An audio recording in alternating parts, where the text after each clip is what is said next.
이 시간 다 함께 묵상기도 드리겠습니다.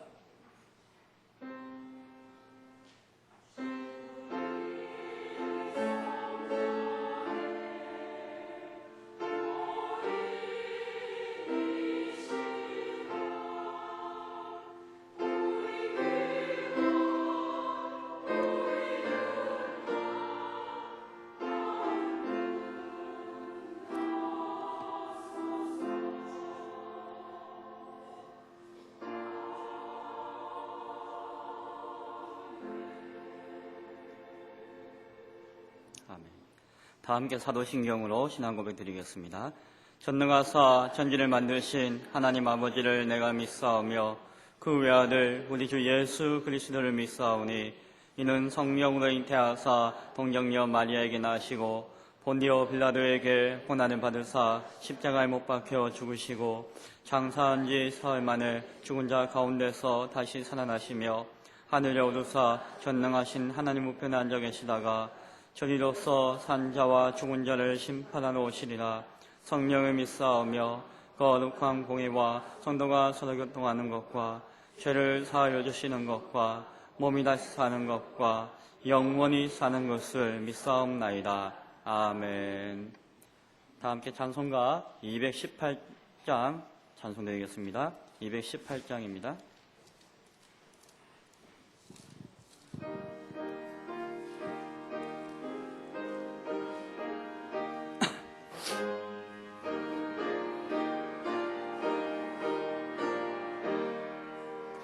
내 마음과 정성을 다하여서 주 너의 하나님을 사랑하라.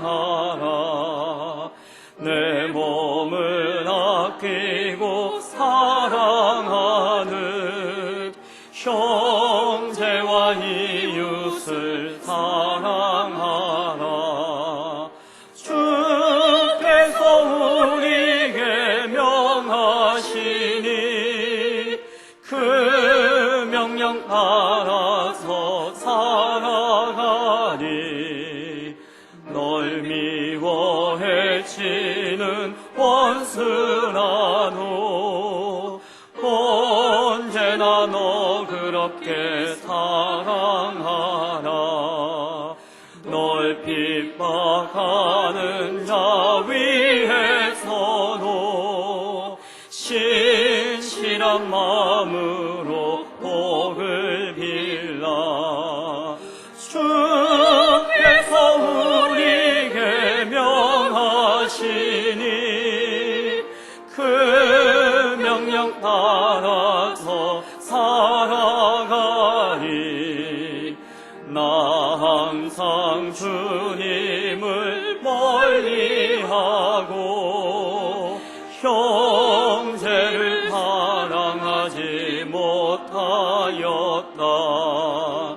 이러한 죄인을 사랑하사 주께서 몸버려 죽으셨다. 속죄의 큰 사랑 받은 이 몸 내 생명 다 바쳐 충성하리.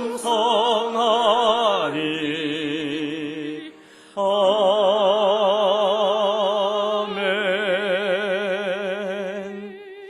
이 시간 우리 한 마음으로 기도하기를 원합니다. 그 무엇보다도 전 특세 가운데 있는데 이제 며칠 남지 않았습니다. 마지막까지 최선을 다하여 달려갈 수 있는 온 교우들 되어지게 해달라고 기도하시고, 우리가 주제로 삼고 있는 가정다움을 위하여 라고 하는 주제에 맞게끔 우리가 속해 있는 가정과 우리 교회 교우들이 속해 있는 가정을 위해서 잠시 기도하고, 마지막으로 오늘 예배를 위해서, 설교자를 위해서 함께 기도하였으면 좋겠습니다. 기도하겠습니다. 하나님 아버지 감사합니다. 우리의 몸이 피곤합니다. 새벽마다 나와 하나님의 말씀을 듣고 찬양하며 새벽 기도를 드리는 것이 육신적으로 피곤한 일입니다. 하지만 주님, 우리가 전턱새로 작정하고 모여서 함께 예배할 때에 그 기도의 자리 가운데 주님께서 함께 하심을 믿습니다. 그리고 많은 자들이 하나님과 함께함을 통하여서 가정이 회복되어지고 심령이 회복되어지고 자아가 깨어지는 역사가 나타나는 줄로 믿습니다. 하나님, 남은 기간 동안에 더욱더 열심을 내게 하여 주옵시고 이번 전특수에는 끝까지 변함없이 최선을 다해서 우리의 달려갈 길을 달려갈 수 있는 시간들이 되어지게 하여 주옵소서. 가정 다음을 위해서라는 제목으로 그 주제를 삼고 함께 말씀을 나누고 기도합니다. 하나님, 이 시대의 가정이 온전케 살아있고 가정이 온전케 그 역할을 감당하는 것이 쉽지 않다는 것을 고백합니다. 하나님, 그 가정이 살기 위해서는 오직 주님께서 도우시고 주의 말씀이 그 가정 가운데 살아있을 때에만 그 가정이 온전히 그 역할을 감당하며 건강하게 유지되어질 줄로 믿습니다. 하나님, 그 사실을 고백하고 깨닫는 귀한 시간 되어지게 하시고 우리가 속해 있는 가정을 위해서 기도할 수 있는 자들 되어지게 하여 주옵소서. 사랑하는 남편과 자녀들을 위해서 기도할 때에 그들의 직장과 학업과 건강을 위해서 기도할 것만이 아니라 그들의 심령 가운데 하나님이 거하시며 그들 가운데 하나님께서 함께 하심을 위해서 기도할 수 있는 심령들, 기도할 수 있는 우리 가정들 되어지게 하여 주옵소서. 주님이 함께 하시지 않는다면은, 주께서 도우시지 않는다면은 하루라도 성할 날이 없는 것이 우리의 모습인 것을 고백합니다. 하나님, 도와 응답하여 주옵소서. 오늘도 우리가 함께 모여서 예배하기를 원합니다. 예배하는 심령들 하나하나 주님 붙들어 주옵시고 그저 왔다 가는 자 없게 하여 주옵시고 하나님, 말씀 가운데 찬양 가운데 기도하는 순간 가운데 하나님 그 심령 가운데 어루만져 주옵시고 하나님 함께 하심으로 말미암아 기뻐 뛰놀며 감사의 찬양과 경배가 있는 복된 시간 되어지도록 이 시간 주님 삼아 주옵소서. 주님 홀로 영광 받아 주옵소서. 부족한 자의 입술을 주님께서 붙들어 주옵시고 하나님의 선한 말씀을 증거하기 부족함이 없도록 주께서 온전케 도와 응답하여 주옵소서. 이 시간 이 예배를 통하여 주님 홀로 영광 받으실 줄 믿고 감사드리오며 예수님 이름으로 기도드리옵나이다. 아멘.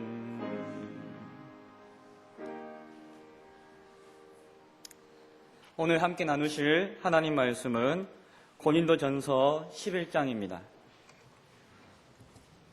고린도전서 11장 1절부터 16절까지의 말씀입니다.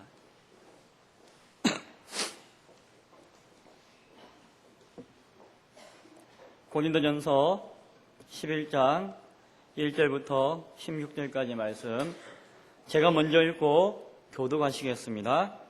내가 그리스도를 본받는 자가 된 것 같이 너희는 나를 본받는 자가 되라.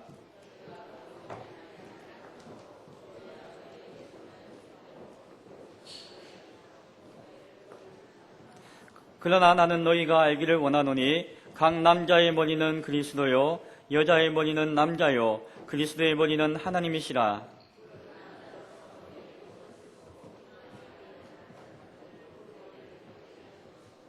무릇 여자로서 머리에 쓴 것을 벗고 기도나 예언을 하는 자는 그 머리를 욕되게 하는 것이니 이는 머리를 민 것과 다름이 없음이라.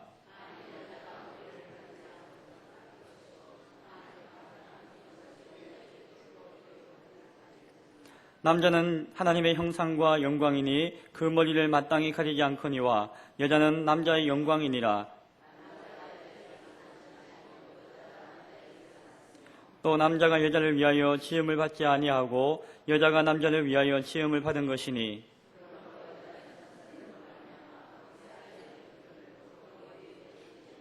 그러나 주 안에는 남자 없이 여자만 있지 않고 여자 없이 남자만 있지 아니하니라.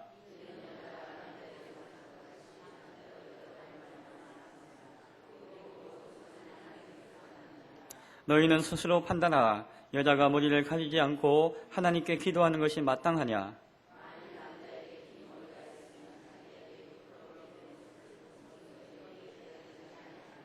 만일 여자가 긴 머리가 있으면 자기에게 영광이 되나니 긴 머리는 가리는 것을 대신하여 주셨기 때문이니라.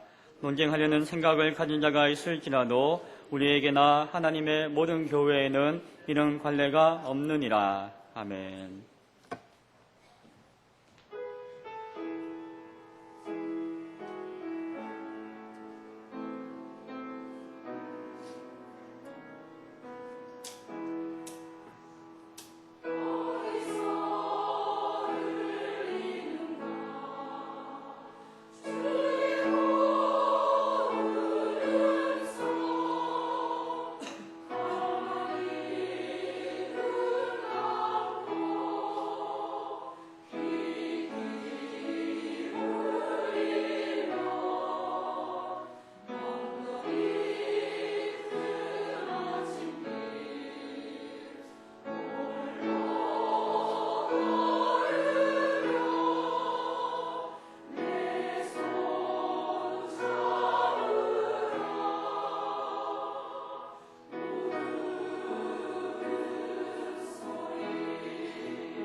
아멘. 감사합니다. 교회 소식 알려드립니다. 먼저 장례 광고가 있습니다. 12교구 의왕 4구역에 있는 최순규 집사님, 우리 조춘미 권사님의 시모 되시는데 오늘 소천하셨습니다. 그래서 위로 예배로 오늘 구역장 공부가 끝난 12시 30분에 교회에서 출발하도록 하겠습니다. 빈소는 한림대병원 장례식장입니다. 정교회 특별 새벽기도회가 계속되고 있습니다. 기도한 바와 같이 마지막까지 유종의 미를 얻을 수 있는 우리 모두가 되었으면 합니다. 성장반 모집 광고 참고해 주시고요. 성장반은 자신이 신앙 성장을 기초적인 과정을 배우기 원하는 누구에게나 열려있다 합니다. 그러니까 혹시나 제자반을 아직 인수하지 않은 분 가운데 성장반을 자신의 신앙을 위해서 수료하기 원하시는 분은 많이 참석해 주시면 감사하겠습니다. 교회 건축을 위한 릴레이 금식기도 명단 참고해 주십시오. 구역장 안내입니다. 오늘 구역장 공부가 있지 않습니까? 이 내용을 앞에 주일날 먼저 합니다. 때문에 오늘 이 시간에 참석하기 힘드신 분은 미리 전 주일날 오후에 오후 예배 마치고 소 예배실에서 미리 공부하시면 됩니다. 그리고 구역장님들은 구역 모임 보고서를 이번 주부터는 한 번도 빠짐없이 꼭 제출해 주시면 감사하겠습니다. 지난주까지는 좀 빠지신 분이 계시거든요. 그러니까 이번 주는 꼭 모두가 제출해 주시기 바랍니다. 늘사랑 결혼예비학교 광고 참고해 주시고요. 그 외 기타 광고는 주보를 참조해 주시면 감사하겠습니다. 기도하겠습니다. 잠시. 하나님, 오늘도 우리가 예배의 자리에 나와왔습니다. 예배하는 모든 자들 가운데 함께 하시고 그 심령을 어루만져 주옵시고 하나님의 살아계심을 가슴으로 그 마음으로 느끼고 고백할 수 있는 우리 모두가 되어지게 하여 주옵소서. 주님 함께 하심을 믿습니다. 예수님 이름으로 기도드리옵나이다. 아멘. 통계를 보니까 2005년도에 영국입니다. 영국에서 2005년도에 가정폭력으로 인해서 형사 입건된 사람이 1,500명이었는데 2010년도에 동일한 정가로 입건된 사람이 약 4배가 증가했다고 합니다. 한 6,000명 되겠죠. 갑자기 폭력이 증가했다는 그런 뉴스가 있습니다. 그런데 재밌는 것은 그것이 어떤 폭력인고 하니 아내가 남편을 두들겨 팬 폭력. 그러니까 남편이 매를 맞아가지고 이게 형사처벌된 건수가 2005년도에 1,500건이었는데 2010년도 약 한 5, 6년 만에 거의 4배 이상 증가했다. 혹시 우리 가운데서도 매를 때리시는 아내분 계십니까? 매 맞는 남편이 점점 많아지고 있는 추세다. 그런 이야기를 보게 되었습니다. 왜 그럴지는 잘 모르겠습니다. 매 맞는 남편들이 교회 안에서 하고 싶은 이야기는 한마디일 겁니다. 여인들이여, 좀 잠잠해라. 여인들이여, 교회에서는 잠잠하십시오. 라고 하는 이야기를 하고 싶을런지도 모르겠습니다. 사실 사도 바울이 고린도전서 14장에서 그런 이야기를 하고 있거든요. 여자들이여, 교회에서 잠잠하라. 그런데 오해하지 않아야 할 부분이 있는데 이것은 일반적인 여인을 향한 그리고 단순히 매 맞는 남자의 심령으로 억하 심정으로 그 여인들을 향해서 외치는 소리가 아니라라고 하는 것입니다. 거기에는 사도 바울의 숨어있는 이유가 분명히 있다는 것이죠. 고린도 교회를 향해서 사도 바울은 일관된 가르침을 가르쳐주고 있습니다. 그게 뭡니까? 자기 중심의 이기적인 신앙에서 벗어나라. 그리고 다른 형제와 이웃들을 살펴보고 그들의 유익을 위한 신앙의 모습을 갖추어야 한다라고 하는 것이 사도 바울의 일관된 가르침인 것을 보게 되어집니다. 그것이 바로 예수 그리스도의 십자가 희생의 의미가 아니겠는가. 그리고 그로 말미암아 내 이웃과 형제를 돌아봄으로 말미암아 그들을 향한 구원의 복음을 온전히 증가할 수 있지 않겠는가라고 하는 것이 사도 바울의 뜻이었습니다. 오늘 11장 1절에서 보면은 사도 바울은 내가 그리스도를 본받는 자 된 것 같이 나를 본받는 자가 되라 라고 하는 말씀을 하는 것을 보게 되어집니다. 바로 앞서 이야기했던 그러한 내용에 대해서 나를 본받으라 라고 하는 것이죠. 한마디로 이야기하면은 성도는 서로 사랑하고 서로를 상호 존중하고 이해해줘야 한다라고 합니다. 나 잘났다고 혼자 신앙생활을 하는 것이 아니라 서로를 이해하고 사랑하며 서로 존중하는 그러한 바탕의 마음이 성도에게는 있어야 한다라고 하는 것을 사도 바울이 이야기하는 것입니다. 구체적으로 표현하면은 섬김과 배려다라고 할 수 있을 것입니다. 이러한 내용 가운데 나를 본받는 자처럼 나를 본받아라라고 이야기하는 가운데 11장에서는 두 가지 이야기가 나옵니다. 하나는 무엇입니까? 교회 안에서 예배의 공간 가운데 남자와 여자의 관계 가운데서 어떻게 상호 존중을 할 것인가에 관한 이야기가 나오고, 그 다음에는 교회 안에서 이루어지는 성만찬의 현장 가운데서 어떻게 온 성도들이 함께 배려하고 함께 상호 존중하는 어떤 모습을 가질 것인가에 대해서 말하고 있는 것을 보게 되어집니다. 먼저 오늘은 남녀의 관계, 특히 여인의 위치에 대한 그러한 사도 바울의 가르침에 대해서 우리가 함께 말씀을 나누어 보고자 합니다. 오늘 본문에서 보면은 사도 바울이 그 뉘앙스가 여성들을 향해서 계속 이야기하는 것 같습니다. 그렇죠?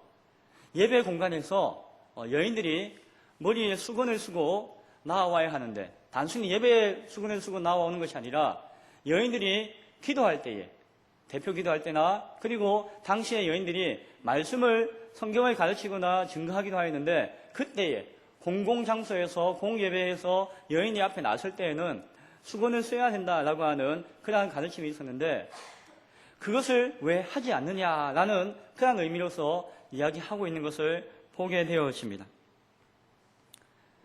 고린도 교회에 많은 문제들이 있었는데, 실상 그 많은 문제들의 대부분을 차지하는 것이 고린도 교회에 속한 그 여인들의 여성도들로부터 기인한 문제들이 많았다라고 이야기합니다. 따라서 오늘 사도 바울은 이제 한번 짚고 넘어가자라고 하는 의미에서 이제 직접적으로 여인들을 향해서 당신들의 자리가 교회 가운데 어디에 있어야 하는가에 대해서 이제 딱 까놓고 이야기하자라고 이야기를 하는 겁니다. 제가 얼마 안 살아봤지만은 이게 사는 것을 이렇게 쭉 보면은 인정하고 싶지 않지만 인정할 수밖에 없는 것은 여자들이 남자보다 더 영적인 것 같습니다. 여인들이 남성보다도 더욱더 영적인 것 같습니다. 그 감성이 아주 세심하고, 그리고 직관력도, 그 딱 하는 직관력도 아주 뛰어난 것 같습니다. 감각이 다른 것 같습니다. 감각이 다른 것.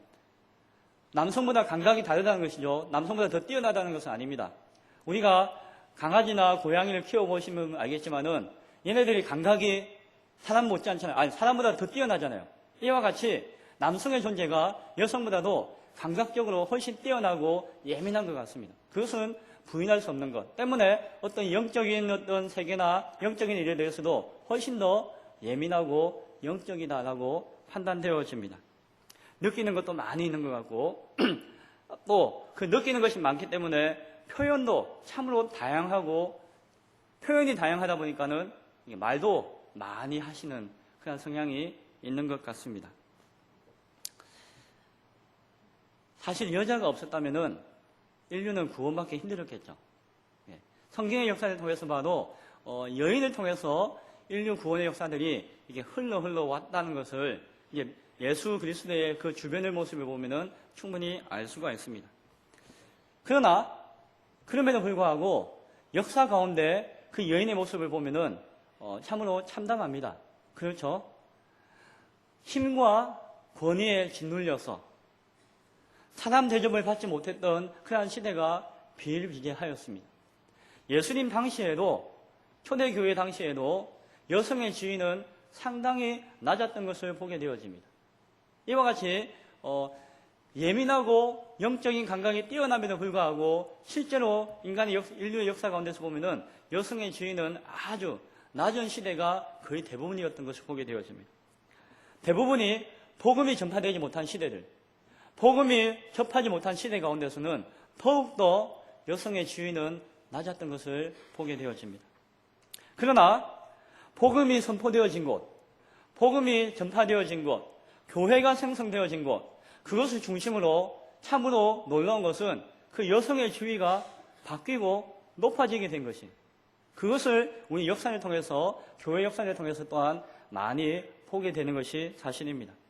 실제로 오늘 고린도 교회가 그러했습니다. 고린도 교회 가운데 예수 그리스도의 복음으로 말미암아 교회 안에 있는 여성의 지위가 아주 높아지기 시작했다는 것이죠. 상대적으로 세상에서 지위는 아주 낮았는데 거기에 비해서 교회 안에 있는 여성의 지위는 아주 높은 지위에 이르는, 존중받는 지위에 이르는 그런 모습이 고린도 교회에 있었다라고 하는 것입니다. 그래서 교회 안에서 예배 시간에 여성들이 남자들과 동등하게 기도를 하기도 하였고, 대표 기도를 하기도 하였고, 또한 말씀을 증거하거나 가르치기도 하였다라고 이야기합니다. 그 뛰어난 영적 감각으로 인해서 오히려 남성보다도 더 타고난 역할들을 교회 안에서 했던 것을 보게 되어집니다. 그것이 고린도 교회의 모습이었다는 것입니다. 그러다 보니까 그것이 좀 더 지나치다 보니까 이제 여성의 목소리가 이제 하늘 높은지 모르고 높아지는 그런 순간이 고린도 교회에 찾아왔습니다. 고린도전서 앞장을 보면은 고린도 교회는 파당이 많이 나눠져 있다고 합니다. 아볼로파, 게바파, 바울파, 그리스도파. 이 파당이 나누어진 그 근본적인 이유가 무엇인가라고 역사학자들이 찾아보았는데 그게 정답은 아니지만 어떤 견해에 의하면은 그 목소리가 높아진 여성들이 서로 자신의 그 놀라운 직감과 판단력을 가지고 사람을 가르고 세력을 가르다 보니까 그렇게 파당이 나누어졌다라고 하면서 여성에게 그 책임을 묻는 견해가 있기도 합니다. 실제로 역사 가운데 사도 바울이 고린도 교회를 사역하고 있을 때에, 그가 사도 바울이 다른 지역으로 전도 여행을 가게 되었을 때에 그 후임자로 온 사람이 누군지 아십니까? 아볼로였습니다. 아볼로는 아주 이성적이고 아주 학적인 사람이었습니다. 아주 논리적이고 체계적인 사람이었습니다.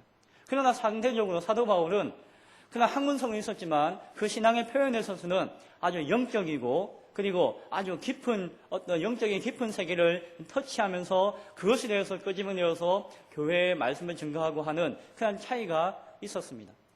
이제 후임자인 아볼로가 왔을 때에 교회 안에 많은 이야기들이 오고 갔습니다. 이제 전임자와 좀 다르다는 것이에요. 남자들은 아볼로가 맞다, 아볼로가 좋다라고 이야기하는데 많은 여자 성도들은 아볼로가 뭔가 좀 시원하지 못하다는 거예요. 뭔가 좀 시원하게 끓여주는 맛이 없다는 것이에요. 반면에 바울이 있을 때는 그냥 화끈하고 깊은 어떤 영적 세계를 막 건드려주면서 방언도 하고 은사도 체험하고 여러 가지 현상들이 막 나타나는데, 특히 여인들에게 많이 나타났는데 아볼로는 상대적으로 그런 것이 별로 없다라고 이야기하면서 바울파, 아볼로파, 케바파 이렇게 파단들이 판단 가운데 나누어졌다라고 이야기합니다. 실제로 이제 오늘 12장에 보면은 성령의 은사에 대해서 이야기할 것이고 13장에 보면은 사랑에 관해서 이야기하지만 그 내용들을 통해서 사도 바울이 하는 이야기는 무엇인가 하니 사랑이 중요한 것이지 그 사랑을 제외한 은사를 강조하는 것, 그것은 참으로 위험한 것일 수도 있다라고 경고하는 그런 음성들이 쭉 이어집니다. 그런 음성 가운데 14장에 가서 여인들이여 교회에서는 잠잠하라 라는 말씀까지 주고 있다는 것이죠. 따라서 사도 바울이 이야기하는 것은 일반적인 여인을 향해서 하는 이야기가 아니라 지금 초대 교회 가운데 그 절제되지 못하고 이제 각 신분이 막 상승하여서 하늘 높은지 모르고 막 뻗어나가는 그 여인들의 영성이 너무 지나치기 때문에 그것이 아볼로파, 바울파, 케바파 나누는 파당의 원인이 되어지기도 하고 많은 문제를 일으키는, 야기시키는 모습이 되어지기 때문에 그 고린도 교회를 향해서 제안하기를 원하는 말씀이다라고 하는 것을 우리가 기억해야 할 것입니다. 이러한 배경을 이해하지 못한다면은 혹자는 사도 바울은 남성 우월주의자다, 왜 여자들한테 이렇게 막 제한을 두느냐라고 이야기하기도 합니다. 그리고 여성사회주의자들이나 여성사회학자들이나 페미니스트들 같은 경우에는 아주 사도 바울은 아주 유대주의에 빠져있는 그냥 옛 랍비 선생이다라고 이렇게 폄하하기도 합니다. 하지만 그들은 사도 바울의 그 중심과 그 메시지의 배경을 이해하지 못하고 그냥 탁 단정지어서 성경을 이해하지 못한 채 이야기하기 때문에 그렇게 이야기하기도 합니다. 오늘날 이 시대에 남성을 강조하고 여성이 약간 소외되는 것처럼 이야기하면은 그 사람은 시대에 뒤떨어진 사람처럼 취급당하기도 합니다. 그러나 우리가 명심해야 되는 것은 시대가 아무리 바뀐다고 하더라도 시대가 아무리 여성의 지위가 점점 높아지고 이제 남녀가 동등해지는 시대였다 할지라도 성경이 이야기할 때에 그 성경이 이야기하고 있는 중심과 원리가 무엇인가에 대해서 부인해서는 안 된다라고 하는 것입니다. 왜냐하면 오늘날 왜 성경은 하나님을 남자로만 표현하느냐? 하나님이 남자라는 증거가 어디 있느냐? 하나님은 남자 혹은 여자, 아니 남자이면서 여자, he and she라고 표현하면서 성경을 이렇게 번역하기도 합니다. 혹자는 남녀 구분이 어디 있느냐? 그러면서 동성애를 주장하기도 하고 성경에서 동성애에 관한 동성애를 금지하는 그런 내용들이 나오면은 이거 성경이 조금 번역이 온전치 못하다라고 하면서 동성애를 합법화하듯이 성경을 번역해가지고 아무런 문제가 없는 것처럼 이렇게 성경을 바꾸어서 신앙을 하는 그러한 교회와 모습들도 점점 많아지고 있는 시대가 이 시대라고 하는 것입니다. 따라서 우리는 시대가 아무리 바뀌고 문화가 아무리 바뀌고 환경이 아무리 바뀐다 할지라도 성경이 그 중심 가운데 이렇게 표현하고 이야기하고 있는 그 근본적인 이유가 무엇인가를 고민하고 그것을 이해하고 그 원리 가운데서 신앙하는 우리 모습이 되어야 할 것입니다. 여자는 교회에서 잠잠하라라고 표현이 나왔다고 해서 기분 나쁘다. 무슨 그런 게 있냐. 성경 잘못되었다. 라고 이야기할 것이 아니라 그 말씀의 이면에 있는 그 뜻이 무엇인가를 곰곰이 되짚어 봐야 한다는 것입니다.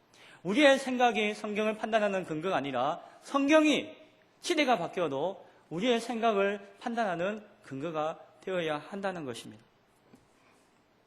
3절에서 사도 바울은 너희가 알기를 원하니 라고 이야기하면서 각 남자의 머리는 그리스도요 여자의 머리는 남자요 그리스도의 머리는 하나님이시라 라고 말씀합니다. 여인이 수건을 쓰는 문제에 대해서 이야기하는 것처럼 보이다가 갑자기 사도 바울은 가장 기본적인 문제, 영적인 질서에 대한 하나님의 창조의 질서에 관한 이야기를 하기 시작합니다. 즉 고린도 교회 여인들이 머리에 수건을 쓰지 않았다고 하는 것이 하나의 표면적인 문제가 되어서 지금 이야기를 하고 있지만은 그것을 쓰고 안 쓰고가 문제가 아니라 그 내면의 가르침 가운데 있는 하나님의 영적 원리, 창조의 질서의 내용을 우리가 살펴보아야 한다. 그것이 무시되어서는 안 된다라고 하는 것입니다. 사도 바울이 지금 문제를 직시하는 것은 무엇입니까? 수건을 쓰고 안 쓰고의 문제가 아니라 안 쓰고자 하는 그런 흐름 가운데서 하나님의 영적인 질서와 그 원리를 거스리고자 하는 시도와 모습이 있기 때문에 그것에 대해서 주의를 주고자 한다는 것입니다. 고의적으로 수건을 쓰지 않고 앞에 나서서 무엇인가 하고자 하는 그런 모습 가운데 사도 바울이 그러해서는 안 된다라고 하는 첫 번째 이유는 당시에 많은 우상을 섬기는 성전이 있었는데 거기에는 그 신전을 섬기는 여인들이 많았고 여사제들이었죠. 그들 대부분이 무엇이라고요? 창녀였다. 자기 몸을 함부로 내어놓는 그런 여인들이었다라고 합니다. 근데 그 여인들의 특징이 무엇인가 하니 머리를 확 풀어가지고 막 머리를 휘날리면서 그렇게 다니는 여인들이 많이 있었다는 것이죠. 무엇인가 제한받지 않고 어디에 제한을 두지 않고 자기 욕구대로 자기 하고자 하는 대로 자기들이 섬기는 여신을 향해서만을 제한받으면서 그 지역을 휘어잡고 있는 모습이 있었다는 것입니다. 그러나 그러한 시대와 문화 흐름이 있다 할지라도 교회에서 하나님께 예배드리는 성도라고 한다면은 그들과는 구별되어지는 모습이 있어야 한다라고 하는 것입니다. 만약에 그냥 구별되어지는 모습, 자신의 몸을 단정히 하고 온전한 모습으로 거룩한 모습으로 하나님께 나아가는 모습이 아니라 그냥 세상 여인들과 같이 창기와 같이 구분 없이 그저 함부로 그저 자기 소욕대로 나와서 예배한다고 자기의 뜻을 내세우고 자기의 의를 드러내고 하는 모습들은 옳지 않다는 것입니다. 창기와 다를 바가 무엇이겠느냐라고 이야기하는 것입니다.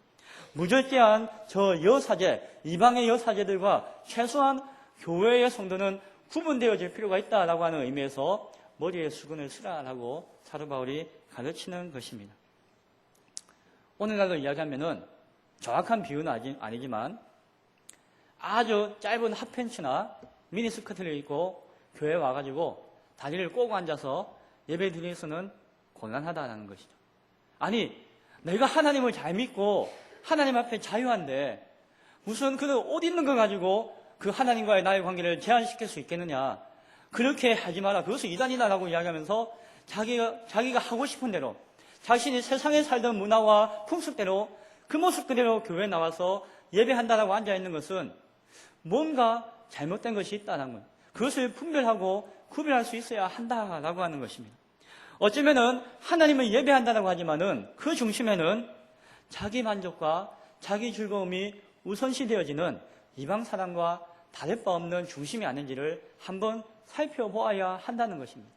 복장이 중요한 것은 아니죠. 그러나 그 복장이 옆에 있는 성도들에게 눈살을 찌푸리게 한다거나 예배에 방해가 되게 한다면은 그것은 앞서 이야기한 상호 존중과 이해에 어긋나는 것이죠. 사도 바울이 내가 한 사람이나 시험 들고자 한다면 평생 고기를 먹지 않겠다라고 했던 그런 가르침 가운데 그 자기 마음대로 옷을 입고 마음대로 치장하고 와서 교회에서 예배 드린다고 하는 것이 다른 사람에게 방해가 되어지고 피해가 되어진다면 그것을 절제할 수 있어야 한다는 것이 오늘날 우리에게 비교한 사도 바울의 가르침의 논리다라고 이야기할 수가 있을 것입니다. 다른 사람에 대한 존중과 배려가 없는 것이고 심각하게는 하나님을 향한 신앙이라고 하면서 그 우선순위가 어쩌면 자신이 우선되어지는 하나님 믿는다고 하면서 자기의 뜻이 우선시 되어지는 것일 수도 있음을 기억해야 한다는 것입니다. 또 중요한 이유가 있습니다. 그것은 성도는 남녀의 그 성별의 차이를 무시하거나 부인하려고 해서는 안 된다는 것입니다. 남자와 여자가 있는데 그 차이를 무시하거나 부인하려고 하는 것은 하나님의 창조 원리에 어긋난다는 것입니다. 왜 그렇습니까? 그 당시에도 그렇고 지금도 그렇고 남자와 여자는 평등하다라고 하는 가르침을 넘어서서 남자와 여자는 동일하다라고까지 전개되는 그런 거짓된 비성경적인 모습들이 생각들이 사상들이 넘쳐날 수 있다는 것입니다. 그 가운데 나타난 것이 동성애가 아니겠습니까?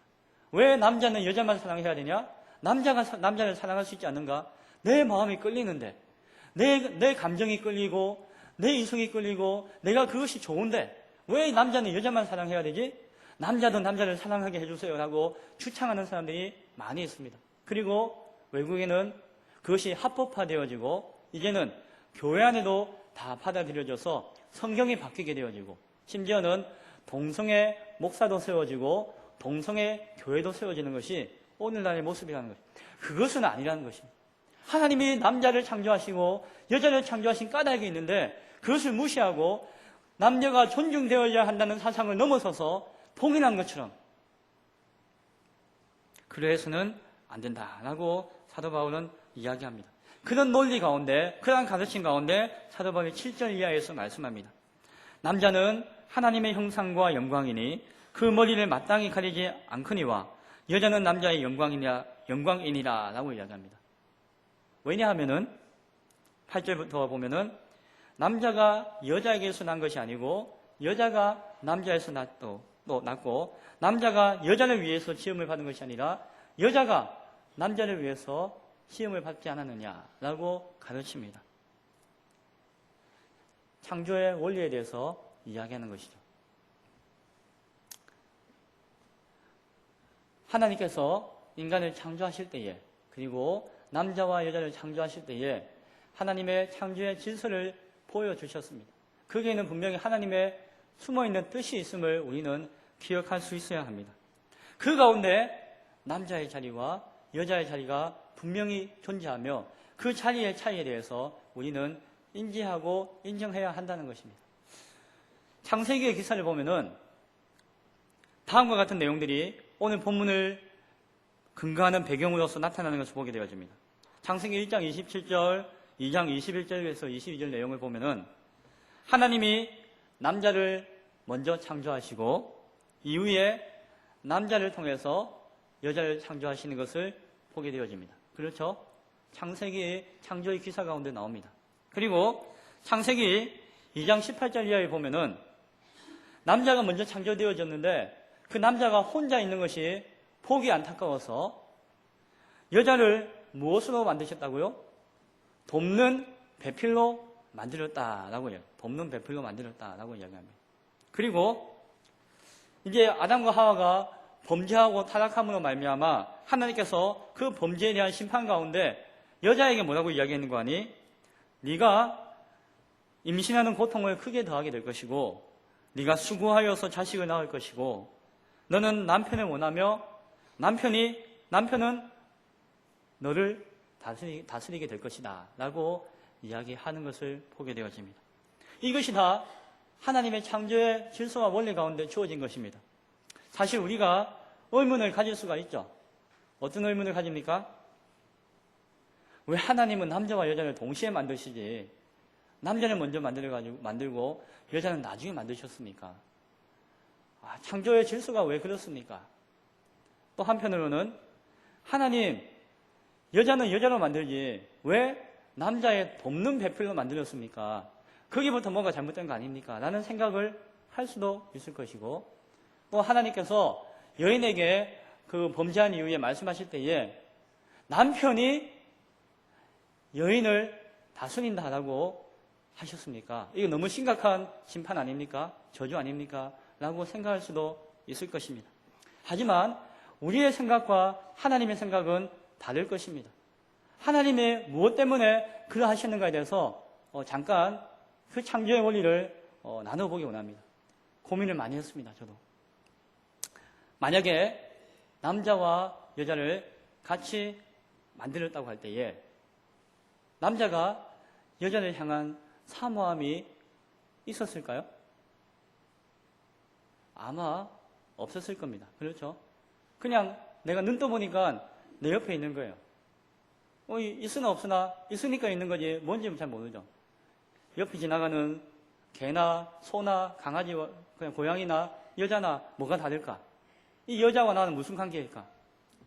하나님은 여자를 만들기 전에 남자를 먼저 만드시고 그리고 남자를 통해서 모든 피조세계를 다스릴 때에 모든 세계 가운데 짐승들에게 이름을 짓게 하시고 이름을 지으면은 그 짐승을 유심히 관찰했지 않겠습니까? 너는 점이 많구나, 점박이. 너는 키가 크구나, 기린이. 이렇게 그 모습을 가만 관찰하면서 이름을 지었을 것인데 모든 것을 잘 관찰해 보니까는 모든 피조물에게는 있는데 자신에게는 없는 게 있습니다. 그게 뭘까요? 짝이죠, 짝. 모든 피조물들은 다 짝이 있는데 자기는 짝이 없는 것입니다. 아마 그래서 하나님께서 그 짝을 사모하는 마음, 그리워하는 마음을 먼저 주시고 하와를 주심으로 말미암아 이 하와가 내 뼈 중에 뼈요, 살 중에 살이구나라고 하는 감사함과 사랑함이 있지 않을까 생각해 봅니다. 그러나 또 그 이전에 중요한 것은 인간이 하나님을 어떻게 경배했을까요? 하나님은 인간을 창조하실 때에 인간으로 하여금 하나님과 교제하며 사랑받기 위해서 창조하셨습니다. 하나님과 깊은 교제를 나누기 위해서 인간을 창조하셨습니다. 그것은 인간으로 하여금 영광받기 위함이다라고 이야기할 수 있을 것입니다. 그런데 그 인간이 하나님을 어떻게 찬양할 수 있고 하나님과 어떻게 교제할 수가 있고 하나님을 어떻게 영광 드릴 수가 있었을까요? 그 인간에게는 하나님이 일일이 가르쳐주지 않는 한 알 수가 없는 것이죠. 정말 하나님과 인격적인 교제를 해야 하는데 그것이 무엇인가를 어떻게 알 수 있었겠습니까? 그러나 아담에게 하와를 주셨습니다. 그리고 하와를 사모하는 마음 가운데 하와를 주심으로써 하와를 깊이 사랑하게 되었고 그 하와를 사랑하는 그 만남 가운데서 인격과 인격의 만남이 무엇이고 인격과 인격의 교제가 무엇인지를 경험하게 하시고 바로 그와 같이 하와를 사랑하듯이 하나님을 사랑하는 법을 알게 하시고 인격과 인격의 그 교제를 이루게 하셨지 않았을까 충분히 생각되어집니다.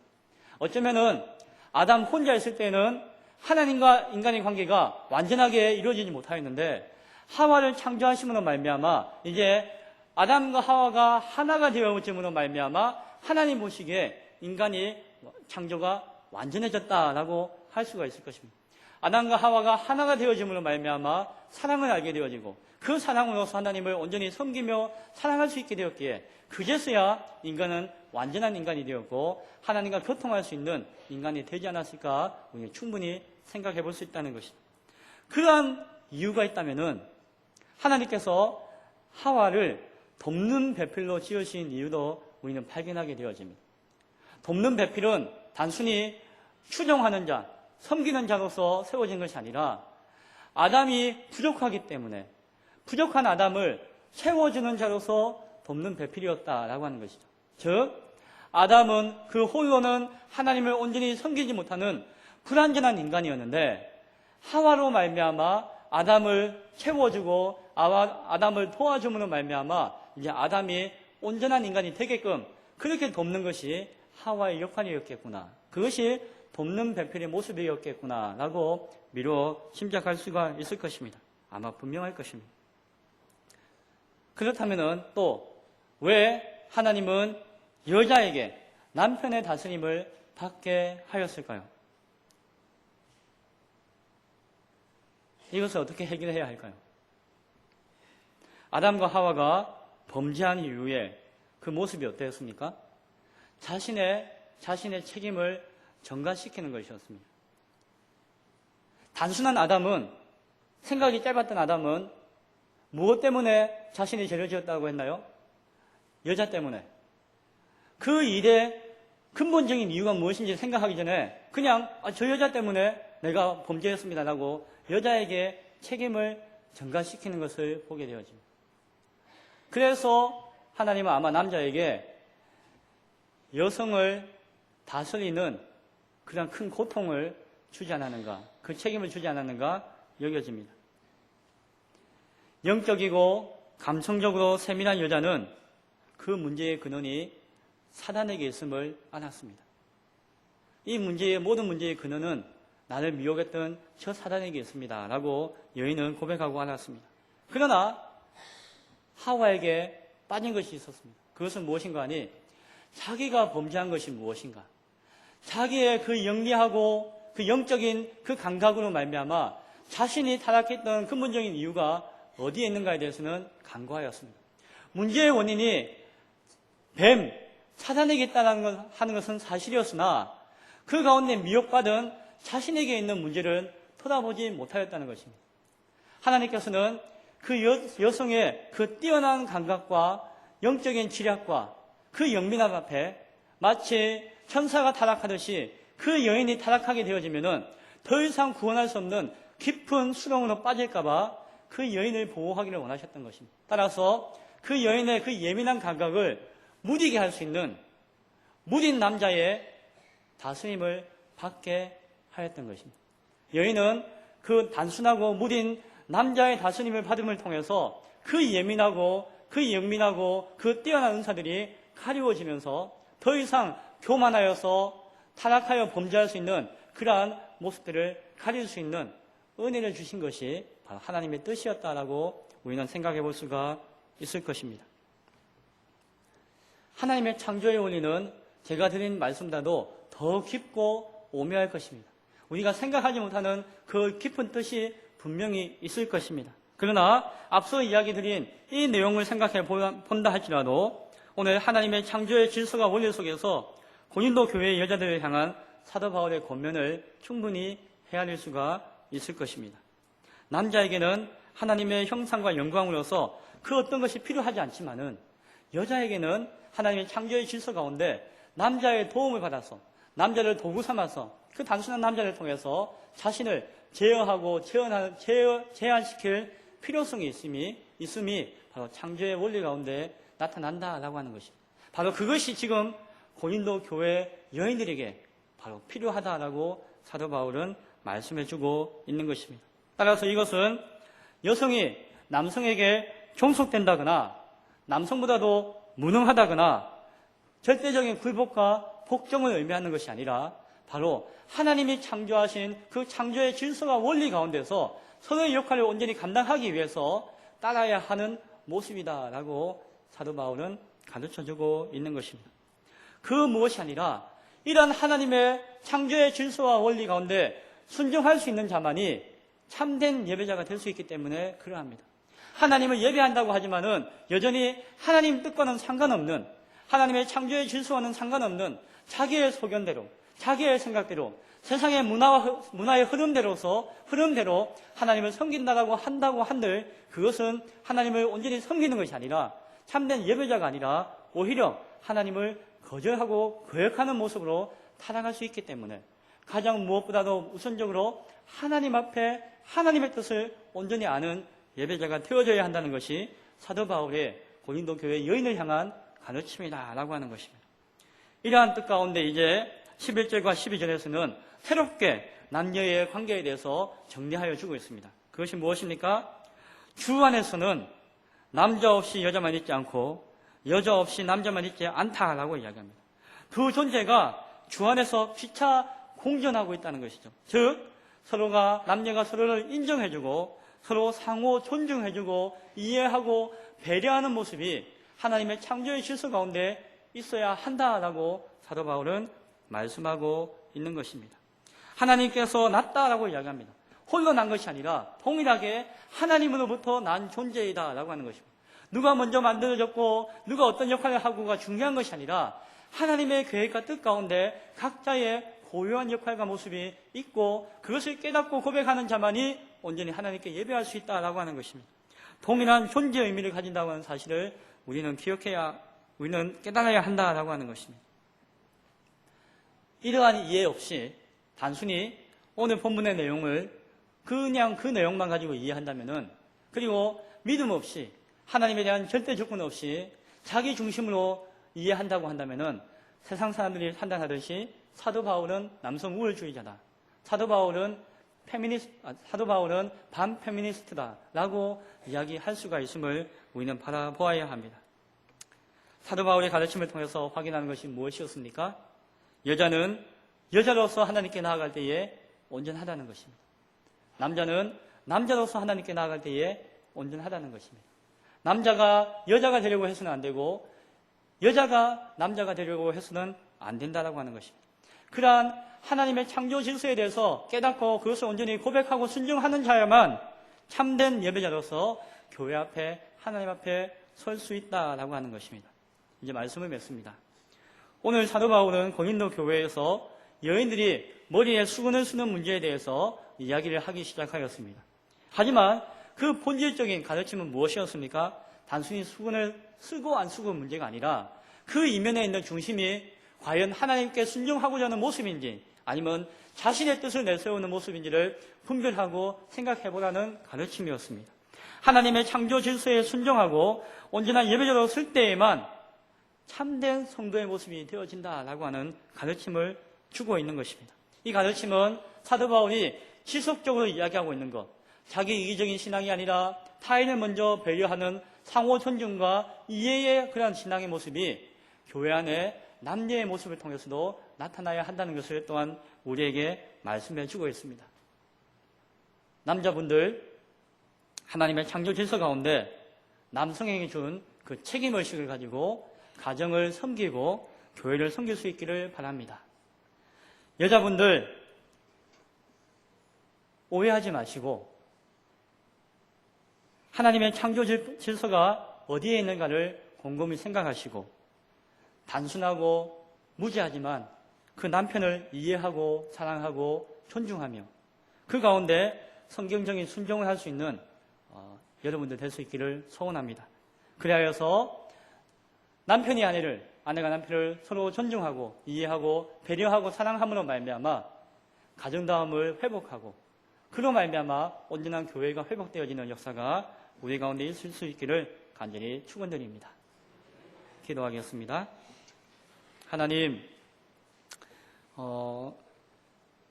고린도전서 11장의 말씀이 참으로 쉽지 않았습니다. 하지만 하나님의 창조의 질서에 대한 온전한 신뢰와 순종함에 대해서 고백할 때에 그 말씀이 이해되어지는 것을 봅니다. 하나님, 우리가 각자의 모습 가운데 가정에서, 교회에서 하나님 보시기에 합당한 예배자로 설 수 있는 우리 모두가 되어지도록 주님 붙들어 주옵소서. 감사합니다. 예수님 이름으로 기도드리옵나이다. 아멘. 찬송가 220장 찬송드리겠습니다. 찬송가 220장입니다.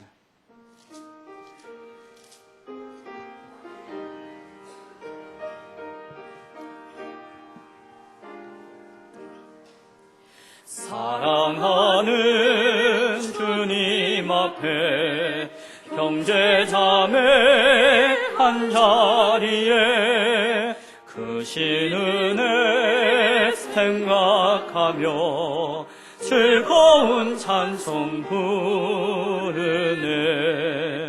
내 주 예수 오늘 받아 모든 사람 내 몸같이 환난 근심 위로하고 진심으로 사랑하세. 사랑하는 주님 앞에 온갖 충성 다 바쳐서 괴로우나 즐거우나 주님만 힘써 섬기네. 우리 주님 거룩한 손 제자들의 발을 씻어 남 섬기는 종의 도를 몸소 행해 보이셨네. 사랑하는 주님 예수 같은 주로 섬기나니 한 피 바다 한 몸 이룬 형제여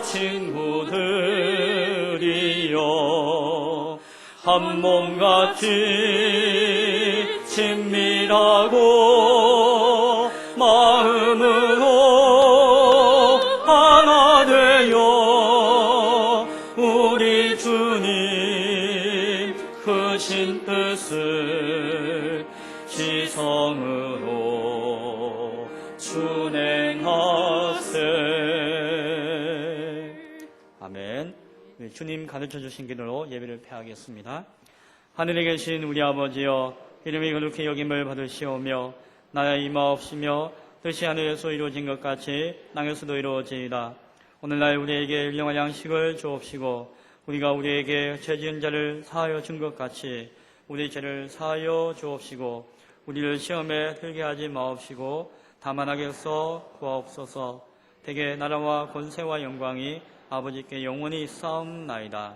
아멘.